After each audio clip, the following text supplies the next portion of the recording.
This is SelfWork, and I'm Dr. Margaret Rutherford.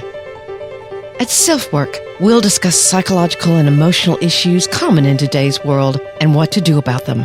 I'm Dr. Margaret, and SelfWork is a podcast dedicated to you taking just a few minutes today for your own self-work. Hello and welcome to SelfWork. Today we have a great conversation with Jenn, who is a food guru. She's described as a force of nature in the wellness space. She's an optimal health coach, podcaster, and a business consultant. After graduating from the University of Michigan Ross School of Business, Jenn founded Better Life Now, LLC, while working, believe it or not, full-time in hedge funds. After over a decade of coaching clients, Jenn started her podcast, Salad with a Side of Fries. I love that name. To help pay it forward and reach a larger audience, to teach the nutrition education we are all supposed to know, but no one has ever taught us. I found her really interesting and really extremely well-versed in what our relationship with food needs to be. And she says dieting is a merry-go-round minus the fun. Whether this describes you or someone you care for, it's a real issue for too many of us today. Yo-yo dieting reveals a terrible reality. Most Americans are alarmingly misinformed about what to eat, when to eat, and how to get healthy. So today we're going to be talking with Jenn, and I welcome her to SelfWork. Before that, however, let's hear from BioOptimizer's Magnesium Breakthrough.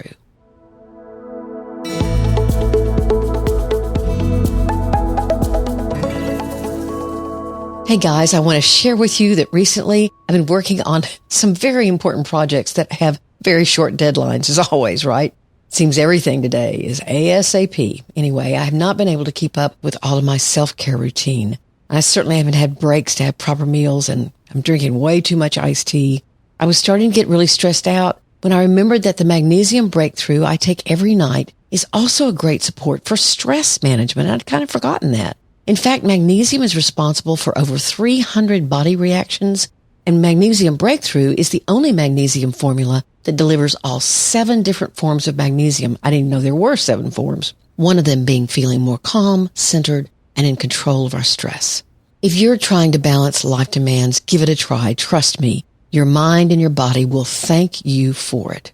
What you can do is visit magbreakthrough.com/selfwork and order now. Oh, in addition to the discount you get by using promo code SelfWork10, so that's different, SelfWork10, there are also amazing gifts with purchase.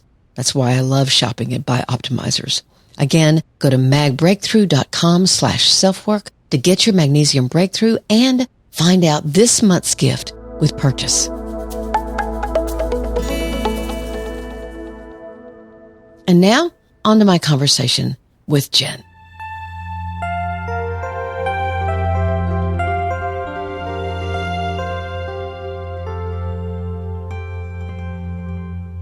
Jenn, I got your message from your publicity person, and I knew I wanted to talk with you because I have a history of anorexia and have found it to be something that really I don't ever quite heal from. The thinking behind it, the behaviors have changed a lot, but the thinking behind it doesn't really change. And I laugh somewhat poignantly about it. And so I want to talk to you about that. I want to talk to you about you. I want to talk to you about orthorexia. I want to talk to you about Ozempic. I have so many things I want to talk to you about. So hi, everybody.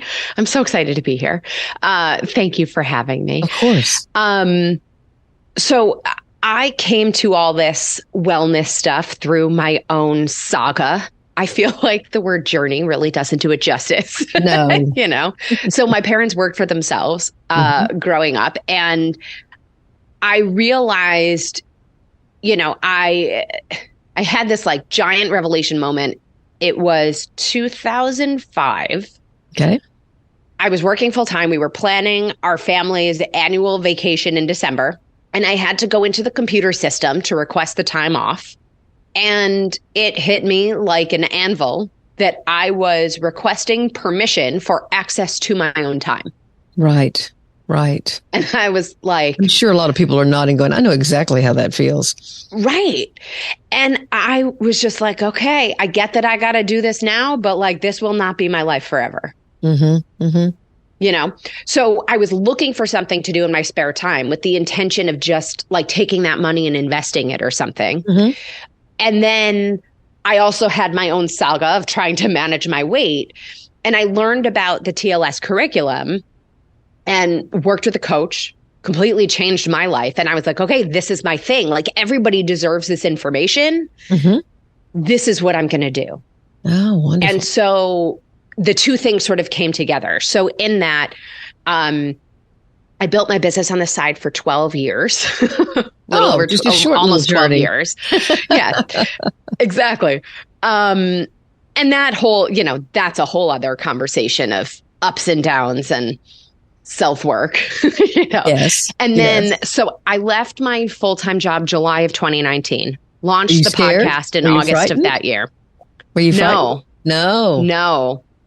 Because first of all, this was 12 years in the making. This was more of a finally than a, oh my goodness, and I had set myself up financially to not have the fear, to have sort of that security. And also, I felt like I was also just making the choices for now.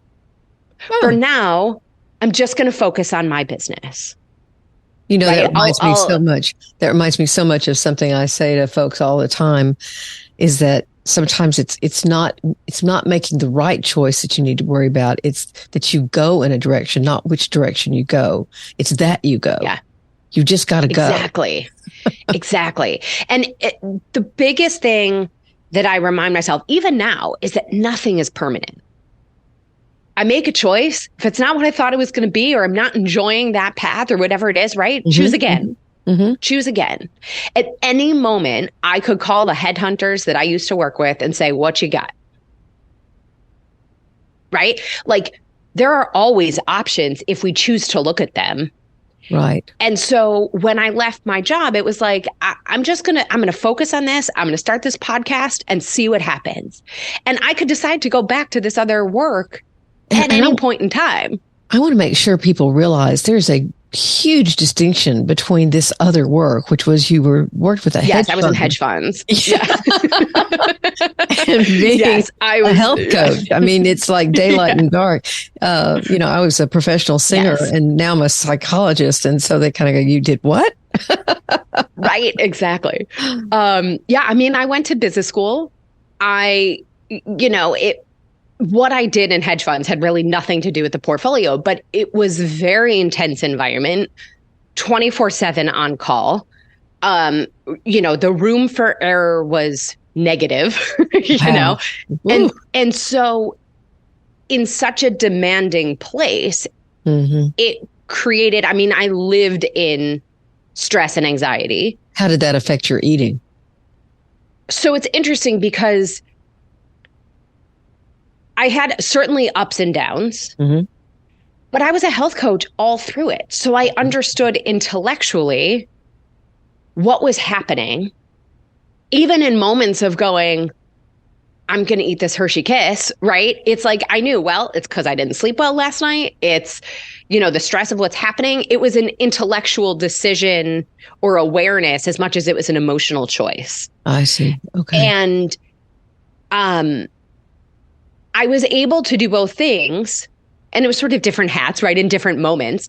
But the piece of it was that I also ate out 3 meals a day for over a decade. Exactly. Which now in working with clients, it's like, you can do this. We just look mm-hmm. at a menu in a different way. Mm-hmm. You said that in one of the podcasts I listened to, and I did kind of pause because I thought, I know she's in New York City, so that probably means that she eats out a lot. But at the same time, she usually literally said, there's nothing in my fridge. And I was like, well, how does she manage that? How is that part of this healthy eating that you're talking about? Or a healthy relationship with food? Sure. So there are certainly concessions that we make when mm-hmm. we are not making the food. Mm-hmm. I'm not necessarily going to be able to control the kind of oil that they're using Right.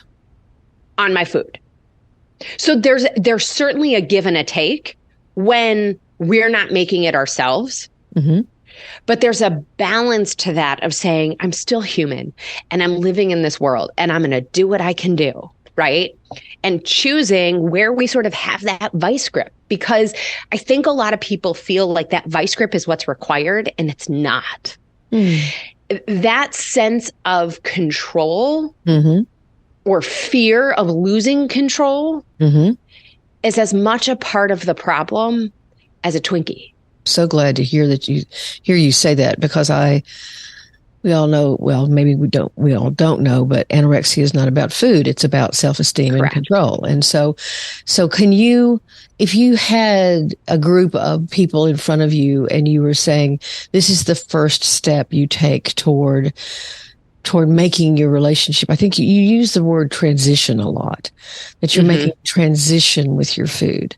What would you tell them are the first 2 or 3 steps? Sounds like so letting go of control is one of them. Well, it's about where we're exerting that control and what control looks like. Gotcha. Because I think we're not going to go from a vice grip to nothing, right? It's about recognizing what is in my control and what's not in my control. And where are those give and takes? So in going to a restaurant, this isn't necessarily, your step 1, 2, 3, but in going to a restaurant, right? When I go to a restaurant or I'm ordering food to be delivered, I have a mindset of, am I ordering food because I just have nothing in my fridge, right? And this is more of an at-home meal replacement. Right. Or is this connection and a birthday or a celebration? Okay. Right? And so if it's an at-home meal replacement, I'm looking for something that's as close to something I would make for myself. Am I getting a veggie omelet from the diner? Am I getting a giant salad from the diner? Am I going to the Chinese place and getting a steamed platter with the sauce that I like on the side and just having a little bit of it? Am I getting, a baked potato and veggies and grilled chicken or something, right? Like, what might look like something I would make for myself? Exactly. Which is a different kind of order than we're celebrating something and it's a social occasion. And maybe I'm having a little bit of something that's more indulgent than other things, right? So you're saying the celebratory nature of sharing food with other people, of the social aspect of eating, the connection, the warmth and the comfort food. Sometimes you're choosing something that's going to give you some comfort, and that's okay. The name of your podcast is Salad with a Side of Fries, and I just I've heard other people tell you they love the name, and it is very, very catching. But I think that is such an important aspect to it, is seeing that dichotomy of sometimes, I have a patient who does have some pretty severe anorexia right now. And she worked with a nutritionist who talked about mechanical eating, that sometimes you're just eating because you want certain nutrition, you want certain, it's not necessarily for comfort or for a sense of self-esteem. It's just, I'd never heard that term before. Have you heard that term, mechanical eating? Not necessarily in that way, but sometimes our body actually needs fuel. Yeah. Sometimes we're eating for fuel. And sometimes we're eating for other reasons. And part of, you mentioned orthorexia before. Part of my own challenge with wellness as a culture that's sort of evolved is that I think it's given a bad name to any time we eat for a reason other than fuel. Oh, great. Can you talk more about that? And for orthorexia, people who don't know what that is, it's a preoccupation with food and how you're eating and what you're eating.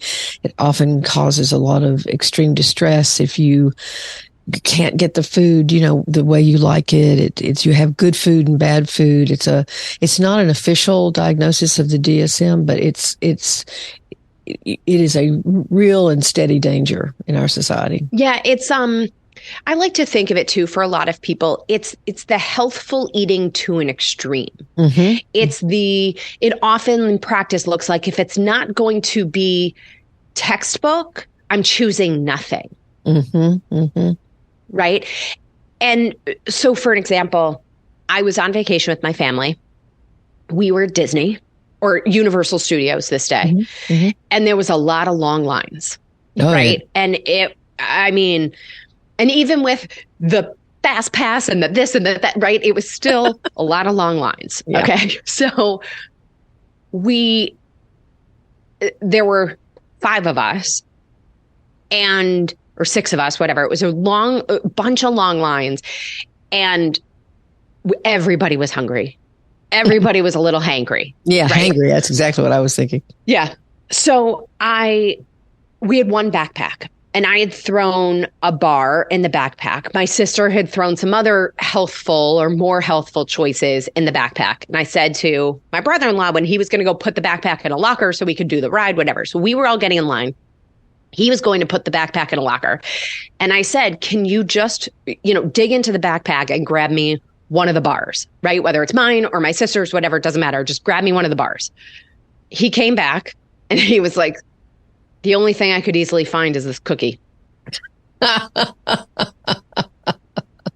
So this is that moment, right? Where Yes. we go, am I going to be a raging jerk and not be able to enjoy this ride and have a headache and, not enjoy this time with my nephew? Or am I going to eat a piece of the cookie? Right. Right. So is the cookie something I would normally choose on an empty stomach when I'm super hot? Right. No. Mm-hmm. But I could eat a couple bites of the cookie and not be a jerk and then go get some real food in a few minutes, after the ride, after the line in the ride. So are you an advocate for any particular diet or nutritional plan or anything like that? What do you... So I encourage people to choose foods. Most of what I recommend or work with people is about the glycemic index and balancing blood sugar. Mm-hmm. What we see is that whether we are burning fat or storing fat is a function of blood sugar.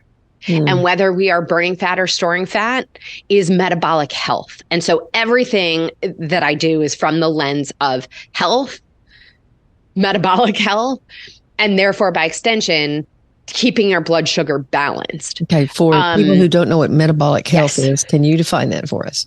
Yeah. So metabolic health, in the easiest way of understanding it, is that our body burns fuel. Mm-hmm. Our body doesn't automatically store everything we get. And we are able to adapt and, to different situations, right? That if our body is burning fat as fuel or burning carbohydrates as fuel, that it is adept at doing both. And essentially what the research shows us is that whether or not we have metabolic health, that our metabolism functions properly and well, influences whole health, our immune system, our cardiovascular system, everything. And so it's really sort of this underlying root cause of most symptoms, illness, and disease. Mm-hmm. Okay.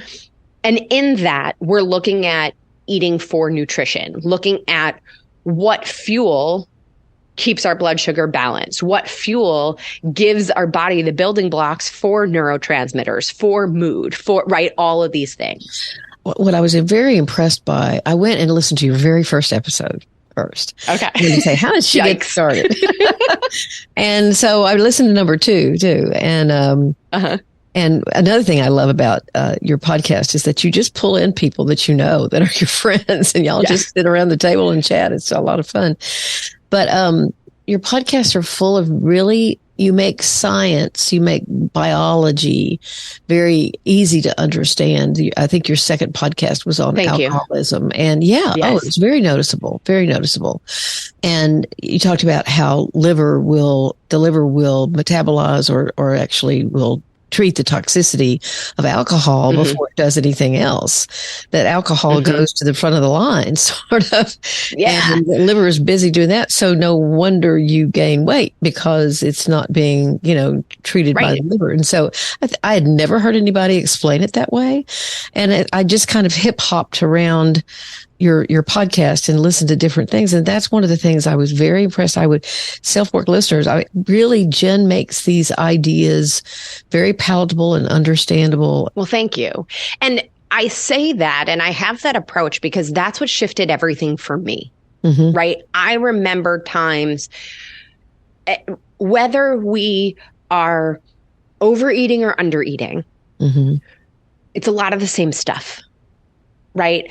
And I remember I was working in a hedge fund and the kitchen on Mondays would have the like a continental breakfast, right? The mini croissants and mini muffins and all the things, like the pastries and a thing of fruit. And on Fridays, it would be free pizza and salad for lunch. And every Monday morning, I'd walk in with the best of intentions, right? I'd go into the kitchen, I'm going to get some water. And there are the pastries calling my name, right? And I'd sit there and go, why can't you just not think about the pastry? Right? Like, why does this food have a voice? And inevitably at some point Monday morning, right, I'd break down and I'd have that many croissant. And then I'd go, why do you suck? Why can't you just not eat it? Yeah, right? Exactly. And we laugh because we know, like, we've been. Oh, I know exactly what you're talking about. Exactly what you're talking about. And the pieces that I learned that shifted everything for me is about what the body does with food and how the body functions. And what that did is it shifted all of these food decisions from being emotional to being intellectual. Okay. Oh, I get why the croissant is appealing to me right now because I haven't eaten yet. My low blood sugar is sending signals that say, give me fuel as quickly as possible. Well, fast fuel, it's like a microphone. High glycemic. Yes. It's like gives the croissant a microphone. Exactly. Because the croissant is going to break down quickly into sugar, which is going to give my brain the fuel that it's looking for. So I'm able to sit there and go, oh, I get why that croissant has a voice right now. What I really need to do is go eat the food that I brought for breakfast. Let me start there and then see how I feel about the croissant. It wasn't, why do I suck? Yes. And it's bringing your decision-making ability into your emotional awareness or your emotional regulation. It's helping you regulate your emotions by making sure you keep your brain involved. Exactly. And so it shifted all these food decisions. So now there was, like you said, it was a different level of awareness and a different way of choosing. It was not don't eat the croissant, which as a phrase has other issues, which we could talk about, right? It was eat this first and then see about the croissant. I ate my other things first and then I was like, you know what? I don't really want it. I'm okay. Right. So it shifted all of these pieces that then allowed me to have a different level of awareness and a different structure for making choices. And then my awareness of the relationship with food shifted too, right? And then I could say, by looking at patterns, right? I always say to people, like, I want you to track, not because I'm the food police, because your food is you. Like, I don't really care, right? It's about what patterns can we see? Oh, every time I don't sleep well, I want the croissant. Yes, exactly. Well, now, instead of having a battle of will at 6 o'clock in the morning, what if we start looking at a nighttime routine and say, how can I help make sure that I get enough sleep and enough quality sleep so that the morning is just easier? Right. And so we can sort of take some steps back. We just take some steps back and reassess and look at some of the things that show up often. And then going to what you were saying before about a shift and a process is also understanding we're not going to go from 0 to a million in 0.4 seconds. And that's often the mindset that has set us up and gotten us to where we are. So sometimes it's a multi-step process to get from 0 to 100. And each one of those are valid and worthy and exceptional and deserve our time and attention and celebration when we make those smaller shifts. I see. So how do you think let's throw the age determinant in here. Okay. What changes for you between someone in their 20s and 30s and then 40s and 50s? I have friends, I'm in my 60s, which everyone knows here on SelfWork. And, so many of and myself included, it's like, oh my gosh, the rules that I had at 50 don't work at 60 anymore, or the rules, that's a strong word. The kinds of structure that I used in my 50s, it just doesn't seem to work in my 60s. So, yeah. So a piece of it is recognizing genetics aren't our destiny. And that's a whole other conversation, right? But there's an idea of what we call epigenetics and nutrigenomics. So epigenetics, think of it as like everything you bathe your genes in, which is our lifestyle, right? Our sleep, our stress, our fuel, nutrition, all of those things, our activity, all of that create the bath around our genetics. Interesting. And essentially that bath can turn up and turn down the volume on different genes. So we might be genetically predisposed to craving sugar. Through my lifestyle choices, I have sleep and energy, right? Sleep and exercise and stress management and all these pieces that help that gene not commandeer everything in my life, right? Okay. So a piece of it, I think, is recognizing there's a lot more in our control than we've been led to believe. Okay. I think we've been taught that, well, you hit a certain age and just call it, right? 40 isn't what it used to look like. 70 isn't what it used to look like. So we want to shift that, right? Instead of saying, oh, well, this is just what comes with age. I think it's not. And it's, we can all sort of shift that conversation. And part of that is saying, how can I pay attention to what my body is telling me? Right? It's not working. Well, what's not working? What are you noticing? Because our body is communicating us. We've followed the rules for so long that we have shut down our ability to know what our body is telling us because we've ignored it for so long. Right? Right. So, by example, there are hormones that tell us when we're hungry and when we're satisfied. The same way that we can become insulin resistant, we know that to be diabetes, right? Where our body isn't properly responding to the presence of insulin. We can have the same thing with the hormones that tell us when we're hungry and when we're satisfied. So it's much more chemical in a lot of ways than it is willpower, like many of us feel like it is. There's that word. Right? And then it's about learning that communication, right? So what's not working the same way it used to? What do I notice? When do I feel my best? Generally, as we age, we need, especially for women, we need a greater focus on protein and a greater focus on building muscle, a greater focus on stress and sleep. It's like my trainer told me when I turned 60, she said, you realize that unless you come in every day and work out for a lot longer than you work out, your work isn't about maintaining muscle. It's about, because you've got to work so hard to actually gain muscle the older you get. So you can do it, but exactly. But I don't have that kind of time to spend at the gym. So I'm fine with maintaining. Maintaining is fine. Exactly. And that's the other side of this equation, is deciding, okay, what am I willing to do? And aligning the goals, the objectives with what we're actually willing to do versus what we would ideally want to do, right?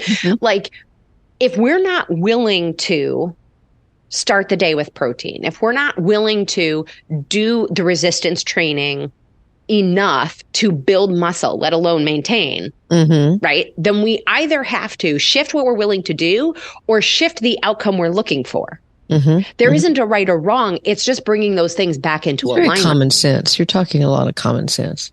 Yeah. But we lose that. Right? We lose that. I say to everybody, right? Even in the glycemic index, which is a number rating given to foods based on how they'll impact your blood sugar. So like I said, a lot of what I talk about is about balancing blood sugar. Yes, we could get into the nitty-gritty details of saying technically honeydew is a better choice than cantaloupe or pineapple. But if what we're doing is shifting between, pineapple and an apple, we're in a really good spot. Yes, right? exactly. We're in a good place. Instead of a Snickers versus a Mars. Exactly. And meanwhile, too, carrots are technically higher glycemic than peanut M&Ms. Now, there's a piece of glycemic load, which is about the quantity of the food that needs to be taken into account. But that's where I say to people, don't lose your common sense. That a carrot is a better choice than a peanut M&M. Right. But in all of the rules, and I think another piece of what often happens with age is that we've just followed more plans, more different sets of rules, and we're sometimes more confused, right? So, yes. So what I want, before we run out of time, I really would love for you to talk about the Ozempic issue and the other drugs that are being used now that are diagnosed. I mean, they're used for diabetes, and now people have figured out, I can lose 12 to 15 pounds. And that's what I'm going to introduce into my system. I saw your Instagram on this, and I know that it's not your favorite, to say the least. Yeah. So I did a nutrition nugget on my podcast about this back in October of 2022. And I think I was a little early because people were like, what are you even talking about? Yeah. And then by early 2023, everybody was talking about it. And so then I took to Instagram and I was like, sounding the alarms here. So it is, as you said, it's a medication for diabetes that has the side effect. There are 2 or 3 of them. There are 2 or 3 of them. Yes. Exactly. There's Wegovy, Ozempic, and another one I can't think of. Muzan, something like that. Yeah. They function in a way that has the side effect of weight loss. Inherent to diabetes is a management of blood sugar. And the way some of these work is on your A1C levels, right? So your average blood sugar. And also they work in the stomach. Long story short, the side effect is weight loss, which can also help somebody who is having challenge with diabetes. Right. If we are taking this when we don't have an issue with A1C, it could potentially drop too low. Right. And when that happens, it essentially increases what they call in the research, all-cause mortality. Oof. Right. Oof. It is a greater chance of death of anything. Wow. I have chills as I'm about to say this. My hands are in fists. We are back to killing ourselves to be thin. And it has to stop. It is not health. Thinness is not health either. Right. Sickness is not lack of health. Right. When in the work that I do and what I work with people on is also removing body fat, not just losing weight. Typical diets, when we dramatically cut calories, which is essentially what's happening with a lot of these meds, cut out whole food groups or things like that, the number on the scale goes down. But what we're losing is water, muscle, and sometimes bone. It is not improving health. It is making the number on the scale go down. If what we're losing is muscle, well, muscle is metabolically active. So now when we go back to old eating habits, we have less muscle on our body to be burning that extra fuel. We're going to gain the weight back as fat. By body composition, we could end up at the same number on the scale, but we are fatter at that same number. Right. So with a lot of these meds, in what I've seen, and that's not to say there isn't something I haven't seen, and from what I've seen, they are not measuring body composition. They are not looking at 6, 8, 10, 12 months down the road. Where are we? Right? They're not looking at health. They are measuring the number on the scale. The number on the scale. For diabetics, when it was approved for diabetes, they were looking at A1C. I would argue there are other metrics to be looking at also, but that's a different conversation, right? Some of these meds have now gone back to try to get approval for use for weight loss. I think it goes into then the same category as a lot of other things out there of saying we could have a Band-Aid. We got a lot of Band-Aids out there. Yep. But if we aren't resolving the other issues, we're not creating health. Yeah. And I just implore everybody to I just want to remind everybody, like, not to be cynical, because I think there's a lot that medicine and Western medicine and pharmaceuticals can do. But we have to remember that the goal of the drug companies is not health. Mm-hmm. They don't make their money when we are healthful. Well, the people that I have known so far that are trying it are people who are really not overweight. They have some weight on them that they are struggling. They are preoccupied with it. It's a self-esteem issue. It's all that kind of thing. And then I also I'll have to have you back to talk about gastric bypass surgery. Bypass. Mm-hmm. Yeah, that's another one of obviously for health reasons, some people can do it, but it's also mental health is never really discussed with these patients, and it changes their entire lives. And it's also hard. So they're required to work with a dietitian or a nutritionist both before and after surgery. Right. But what they're focused on before is really about helping you lose weight so that it's easier for the physicians when they go to do the surgery. Mm-hmm. Right. And then afterwards, it's just helping you understand how much food you could actually have at a time. But what we see with gastric bypass patients or lap band or anything is tremendous absorption issues. Mm-hmm. So we need to have an even greater commitment to food choices, which isn't necessarily part of the conversation. This is just fascinating. Again, your podcast is Salad with a Side of Fries. Some of them are very short. They're 2 and 3 and 4 minutes. Some of them are a little longer. I just thoroughly enjoyed listening to them. How else can SelfWork listeners get in touch with you or read your material or take a class with you or whatever? Absolutely. So my website is asaladwithasideoffries.com. All social media, I am at Jenn Trepeck, JennTrepeck. Everything is out there, whether you like social media or message through the website or whatever. Send me a message. Like, I want to hear what resonated with you, what was new, what do you disagree with? Like, let's have a conversation. What do you want to learn more about? Nothing makes me happier than hearing from you. So please reach out. As you mentioned, the podcast comes out every week. I publish articles on Medium every week. So all that stuff you'll see in my social media too. Yeah. Well, I'm thank you very, very much for being here. I resonate so well with you, not only based on my own personal journey with food and nutrition, but it's just, I think it is so much more than losing weight. And, it's really developing a different relationship with your thinking and your body and your health and your mental health and all that kind of thing. So, anyway, I really appreciate you being here, and I'm looking forward to talking with you in May again. Yes, I know. So I appreciate you having me. Yes, I appreciate everything you're doing, and this conversation, I feel like we barely scratched the surface, and we'll continue it on Salad with a Side of Fries. That sounds good. Thank you so much, Jenn. Thank you.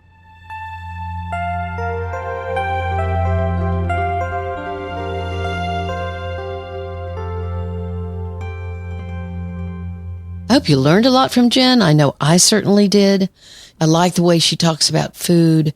She's scientific enough to know exactly what we should understand, but she puts it in language that people like me can understand. And again, her podcast is Salad with a Side of Fries, and I'll have the link to it in the show notes. Thanks again for being here at SelfWork. You might want to go check out the new website. We're still tweaking a little bit, but I'm very proud of it at drmargaretrutherford.com. So go look around yourself. I'm hoping you'll be as pleased as I am. Thanks again for being here. Please take care of yourself, your family, and your community. I'm Dr. Margaret, and this has been SelfWork.